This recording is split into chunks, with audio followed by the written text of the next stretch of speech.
বাংলাদেশের জার্সি পরার নাম নিলে ভাগ্য খোলে। হামজার ব্র্যান্ড ভ্যালুর মার্কেট অ্যানালাইসিসেই তার প্রমাণ মেলে। এবার বাংলাদেশের জন্ম নিবন্ধন পাবার সপ্তাহ না পেরোতেই সুখবর পেলেন আরেক তারকা সমিত সোম।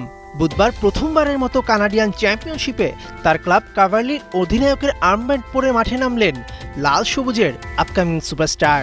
বাংলাদেশের মমতা মাখা জার্সিটা সত্যিই লাকি চার্ম। এমন ম্যাচে ভাগ্যটা দেখুন। এডমন্টন স্কটিশের বিপক্ষে সমিত সোম জিতল ৬-০ গোলের ব্যবধানে। পুরো মাঠ জুড়ে খেললেন শ্রীমঙ্গলের ছেলে সমিত। ৩ গোলের পর ৬৪ মিনিটে কাভারলি কোচ টম হুইলডন সমিতকে উঠিয়ে সাইড বেঞ্চে বসালেও শেষ ১৮ মিনিটে আরও ৩ গোলে অল্পের জন্য 7 আপ থেকে রক্ষা পায় প্রতিপক্ষ এডমন্টন স্কটিশ। ৫ মে বাংলাদেশের পাসপোর্ট পেতে পারেন সমিত। তবে জুনের ১০ তারিখে ঢাকায় সিঙ্গাপুরের বিপক্ষে দেখা যাবে কিনা